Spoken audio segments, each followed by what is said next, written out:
Halo semuanya. Selamat datang di Kini Podcast. Bersama aku, Fitria Agnes Natasha.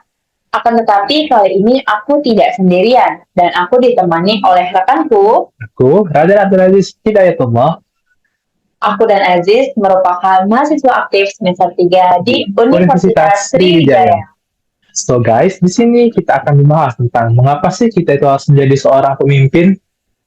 Jadi, sebagai generasi muda, kita tentunya memainkan peran penting sebagai generasi penerus bangsa. Salah satu peran pentingnya yaitu menjadi seorang pemimpin ke depannya. Sebelum itu aku mau nanya sama kamu sis.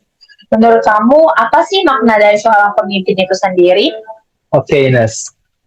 Menurut aku, pemimpin itu adalah seorang individu yang memiliki kemampuan untuk memimpin, membimbing, dan memotivasi orang lain untuk mencapai tujuan bersama. Tetapi, pemimpin ini bukan hanya jabatan formal dalam struktur organisasi, tetapi bisa jadi pemimpin ini berasal dari tingkatan ataupun bidang kehidupan lainnya.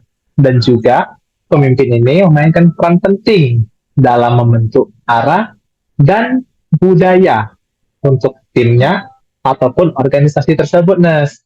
Jadi begitu. Sekarang aku mau tanya nih, gimana sih seseorang itu dapat mempersiapkan dirinya untuk bisa mengambil peran sebagai pemimpin menurut kamu? Oke, nah, menurut aku itu kan, bagaimana sih seseorang itu mempersiapkan dirinya untuk mengambil peran menjadi seorang pemimpin. Yang pertama-tama itu mungkin dari pengembangan keahliannya dulu. Kan pemimpin itu kan harus bisa public speaking gitu kan ya, dan juga bisa berbicara di halayak banyak ataupun di depan orang. Nah, tentunya skill itu tuh nggak bisa sih kayaknya untuk didapatkan hanya dalam 1 jam ataupun dalam kali saja berbicara, tapi skill itu tuh harus diasah dan juga diasah sedemikian rupa dan memakan tahap dan juga waktu. Dan juga kemudian eh, untuk menjadi seorang pemimpin juga kita harus itu melakukan pendidikan dan pelatihan. Adapun seperti kita itu ikut kursus sebagai pelatihan atau menjadi seorang pemimpin, kemudian yang ketiga itu kita itu harus punya mentor, Nes. Oh, gitu. Ya, karena apa? Karena mentor itu ibaratnya itu tuh guru kita gitu yang membimbing kita secara langsung untuk menjadi pemimpin. Nah, dalam artian mentor ini kalau kalau aku ngertiinnya itu pemimpin yang memimpin kita untuk menjadi seorang pemimpin nantinya. Nah, mungkin itu aja sih, Nes. Eh, Sekarang itu kan berdasarkan pendapat aku kan, Nes. Nah, aku mau nanya kamu juga dong, gimana sih menurut kamu itu peran yang diambil sebelum menjadi seorang pemimpin itu caranya itu gimana sih? Sebelum itu menurut aku pribadi sih kita tuh harus punya pengalaman dari segi pengalaman praktis. Gimana kita mengambil peran tanggung jawab untuk proyek-proyek khusus yang bakal kita dapetin dari pengalaman praktis. Hal ini juga tuh bisa jadi proses kita buat memperluas pemahaman tentang tantangan dalam kepemimpinan.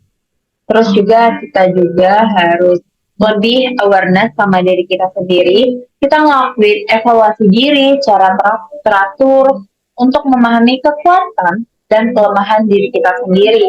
Jadi kita tuh nggak bisa tuh tiba-tiba jadi pemimpin, padahal kita sendiri tuh belum tahu apa kekuatan sama kelemahan diri kita. Jadi kesadaran diri itu kunci yang sangat penting untuk pengembangan diri dan jadi orang yang lebih profesional. Terus juga ada networking, relasi jaringan untuk kita agar lebih terhubung dengan orang-orang yang pengalamannya itu lebih lebih di atas kita. Jadi itu bisa ngebuat kita membuka peluang dan ngasih wawasan yang berharga. Kalau dari aku sih itu aja. Nah, ini aku setuju banget nih, Nas, tentang yang networking itu kan. Karena apa? Networking atau jaringan atau relasi ini memang kayak benar-benar memainkan peran penting gitu loh dalam untuk membuat seorang itu menjadi seorang pemimpin. Karena apa? Karena networking ini nih bisa memberi pelajaran langsung gitu. Ibaratnya kan Ibarat nih, aku kan jadi seorang pemimpin nih, kamu itu networking atau relasi aku. Nah, kamu itu juga bisa nantinya mencontoh dari cara kepemimpinan aku gitu nantinya, Nes. Bener banget. Karena dengan adanya kita jaringan, kita itu pengetahuan kita bisa lebih luas. Jadi kita nggak melulu di situ-situ aja. Jadi kita bisa ngembangin diri kita ke arah yang lebih maju lagi. Ya, benar. Terus juga poin yang aku kutip tadi tuh, kata kamu kan itu ada kelebihan sama kekurangan kan dari Bener banget. nah itu tuh kayak bener-bener poin yang begitu penting gitu loh kalau menurut aku pribadi ya. Karena apa? Untuk menjadi seorang pemimpin itu kan kita tuh harus membuat analisis SWOT terlebih dahulu kan, yang mana itu tuh gunanya untuk mengevaluasi diri kita sendiri agar kedepannya itu gimana sih orang itu melihat kinerja kita, apakah kinerja kita itu baik ataupun buruk. Itu kayaknya aku rasa itu berdasarkan hasil dari analisis SWOT kita itu, Nes.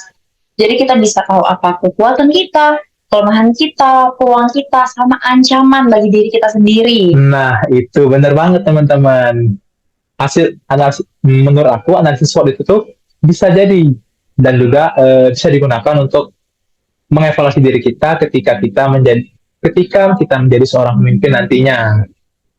Bener banget sih, Jess. Buat selanjutnya itu, aku mau nanya nih, gimana menurut kamu seorang pemimpin itu bisa memotivasi dan memberdayakan anggota timnya untuk mencapai hasil yang maksimal ke depannya? Kalau menurut aku sih, Nas, untuk memotivasi orang itu tuh yang pertama itu tujuan kerjanya itu harus jelas. Karena apa? Orang-orang itu termotivasi karena yang pertama itu tujuan pekerjaannya itu jelas. Kemudian itu yang kedua itu adalah kita itu tuh memberikan komunikasi yang secara efektif langsung ataupun maksudnya itu komunikasi efektif di sini aku mengartikannya itu sebagai komunikasi yang secara terus menerus, nggak hanya begitu pemimpinnya butuh ia baru berkomunikasi gitu sama karyawan ataupun bawahannya. Nah, menurut aku hal-hal yang seperti itu tuh kayak membuat ataupun membuat karyawan tersebut terdemotivasi ataupun kehilang motivasi gitu karena perbuatan dari pemimpinnya sendiri, Nas, gitu. Jadi kita itu pasti ada komunikasi dua arah berarti ya. Iya, benar. Jadi kita nggak melulu terus kita nggak melulu tentang atasan dan bawahan, tapi kita juga harus merangkul sebagai sesama rekan kerja gitu Iya, ya. benar. Contohnya itu kayak kita sekarang ini. Benar banget. Iya. Kalau itu sih dari pendapat pribadi aku ya. Kalau aku mau dengar juga nih, kalau dari pendapat pribadi kamu itu gimana sih? Menurut pendapat aku sih yang pertama itu kita harus ngasih kepercayaan. Hal itu penting banget sih. Kita harus ngasih anggota kita itu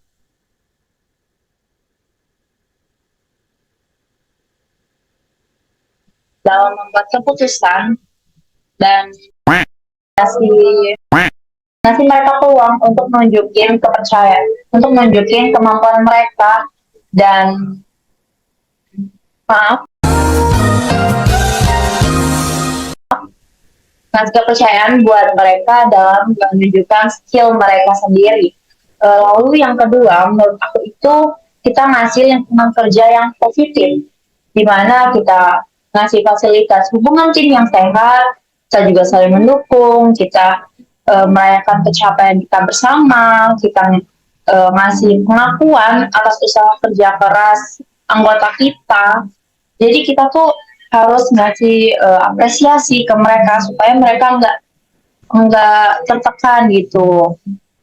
Bener banget, nah, karena apa kayak seseorang itu tuh aku setuju banget poin yang memberi apresiasi kepada orang-orang itu. Karena apa kayak menurut aku pribadi ya, kalau dari aku senang banget nih gitu diberi apresiasi dari setiap pekerjaan yang aku lakukan gitu. Kayak apa ya aku bilangnya, oh ya kayak itu kita tuh berasa benar-benar dianggap banget gitu loh guys kalau kita itu dikasih apresiasi walaupun itu hanya sepucuk surat ataupun sepenggal kata-kata. Sekedar ucapan ya. Iya, benar. Jadi ngebuat lebih semangat gitu. Iya. Hadiah itu nggak melulu tentang sebuah benda gitu, contohnya kayak ini nih. Nah, kayak ini nggak melulu loh harus ini. Hadiah itu kayak sebuah ucapan aja itu udah berarti banget loh bagi seseorang. Benar banget. Terus yang ketiga nih, eh, seberapa penting sih bagi seseorang itu buat ngembangin keterampilannya buat menjadi pemimpin. Terus selanjutnya aku mau nanya nih, seberapa penting bagi seseorang itu untuk ngembangin keterampilan kepemimpinannya, bahkan walaupun mereka itu nggak jadi pemimpin yang memimpin suatu organisasi gitu.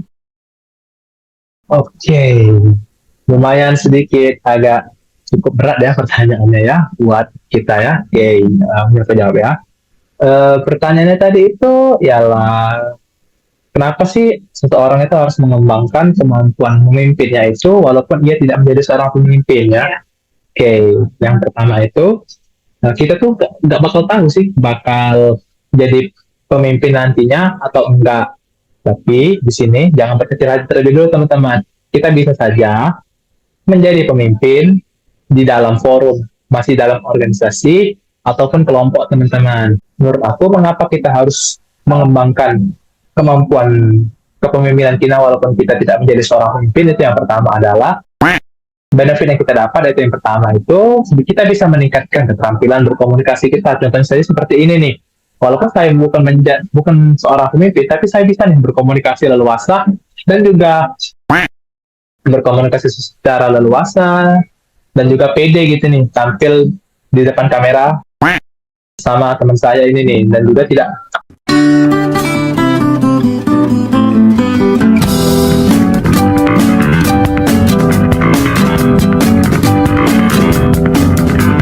Oh ya,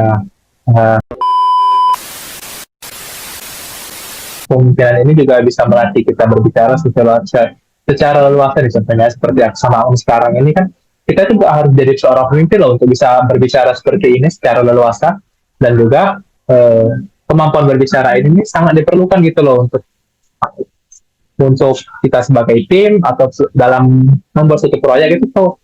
Kemampuan berkomunikasi itu menurut aku sangat penting guys untuk bisa mencapai tujuan secara efektif nantinya.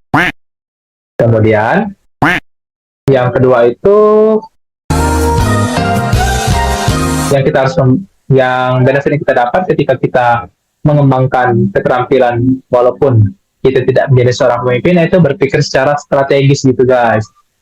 Karena seorang pemimpin itu nantinya akan mengambil keputusan yang harus logis dan juga jelas arah tujuannya itu kemana nantinya. Mungkin dari aku itu aja sih kalau menurut aku pribadi ya. Nah, kalau aku juga mau dengar nih, karena kita kan komunikasi dua arah gitu. Menurut pendapat kamu tuh gimana sih? Sebelumnya aku mau bilang kalau aku tuh setuju banget sama pendapat kamu tentang keterampilan komunikasi kita. Karena walaupun kita nggak jadi pemimpin di dalam suatu organisasi atau di suatu kelompok, tapi kita itu jadi pemimpin di diri kita sendiri. Jadi kita itu memimpin diri kita sendiri. Jadi kita butuh skill komunikasi eh, yang baik untuk komunikasi sama orang lain. Bahkan walaupun sama dengan orang tua, kita itu butuh komunikasi yang baik, itu etika dalam berkomunikasi. Terus juga kalau menurut aku, walaupun kita nggak jadi pemimpin, tapi kita juga harus mengembangkan keterampilan kita. Karena apa? Karena kita harus melanjutkan karir kita. Jadi ini bisa menjadi bekal kita di dunia profesional.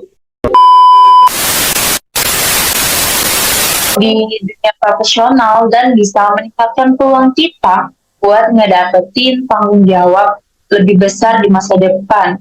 Kita ini kan mahasiswa nih, pasti kedepannya kita bakal masuk ke dunia kerja. Jadi kita butuh banget mengembangkan keterampilan kita. Walaupun kita nggak jadi pemimpin, tapi kita butuh banget untuk kita masuk ke dunia kerja.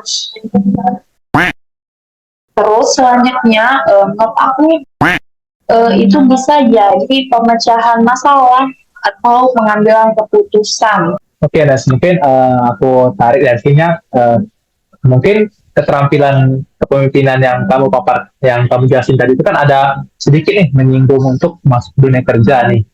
Nah, mungkin di sini aku sangat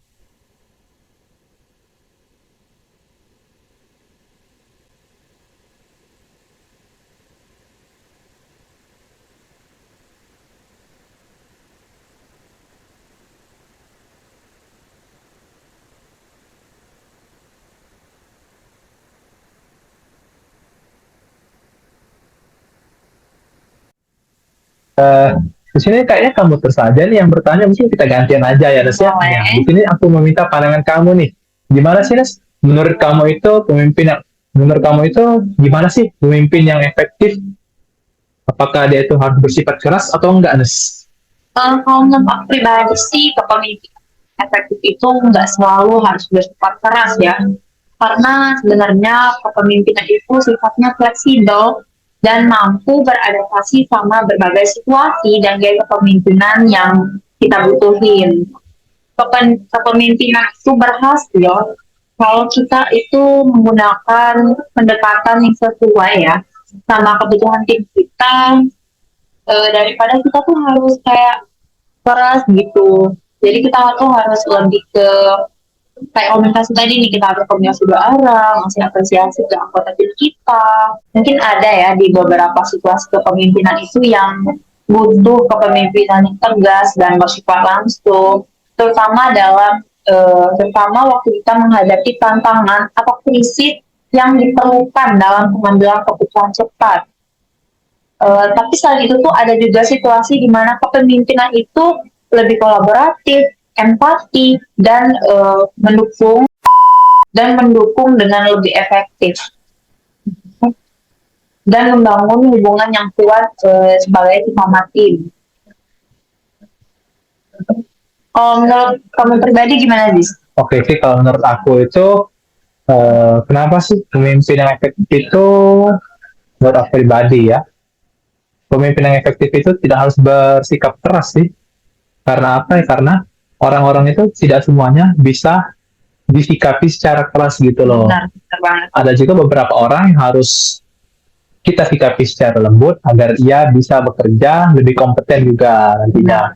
Dan juga menurut aku seorang pemimpin itu selayaknya itu tidak boleh menggunakan ataupun tidak boleh bersifat secara keras gitu loh. Karena apa? Itu bisa saja menjadikan ia sebagai contoh yang tidak baik bagi karyawannya. Maka oleh karena itu, mungkin ada beberapa pegawai yang tidak senang dengan pemimpin yang tersebut, sehingga ia melakukan mogok kerja ataupun ia tidak mau bekerja secara kompeten, sehingga bisa menurunkan kinerja perusahaan atau menurunkan kinerja organisasi tersebut. Nah, segitu loh, Nas. Itu benar sih kayak kata kamu gitu, kata aku tadi juga aku bilang kan. Karena kan pemimpin yang keras itu tuh takutnya malah ngebuat anggotanya itu malah jadi takut. Iya, menutup diri kan. Dan menutup diri, takut ngebuat inovasi lebih baru gitu. Oke, Nas, mungkin pembahasan kita sampai sini dulu, karena mengingat durasi kita yang hampir mencapai limit atau hampir mencapai batasnya. Wah, nggak kerasa banget ya. Iya. Udah sampai akhir aja kita sekarang, guys. Jadi, Nas, aku ini dapat sebuah kesimpulan gitu loh dari tukar pendapat kita tadi kan. Nah, menurut aku, kesimpulan aku pribadi itu ketika kita menjadi seorang pemimpin, kita itu mengambil tanggung jawab yang cukup besar, karena kita itu harus membimbing, memimpin, dan juga memotivasi orang lain untuk menuju kesuksesan yang ingin dicapai secara bersama. Kemudian, pemimpin juga, menurut aku, memiliki peran penting dalam membentuk arah ataupun budaya dalam suatu tim ataupun organisasi, Nas. Kemudian, dengan menjadi seorang pemimpin juga, kita itu dapat memberikan pengaruh positif, menciptakan lingkungan kerja yang produktif, dan merangsang potensi anggota tim kita. Gitu, Nas. Selain itu juga, menurut aku pribadi, kepemimpinan itu memungkinkan kita untuk mengembangkan potensi diri kita sekaligus potensi anggota tim ataupun orang lain gitu, Nas. Dan juga kita bisa mengembangkan keterampilan kita berkomunikasi, mengasah critical thinking kita, dan juga bisa menjadi pemimpin suatu perubahan tersebut, Nas. Oke, segitu dulu dari ini podcast. Sampai jumpa di lain waktu. Aku Fitri Akis Natasha dan rekanku. Aku Raden Abdullah Syedullah. See you next time.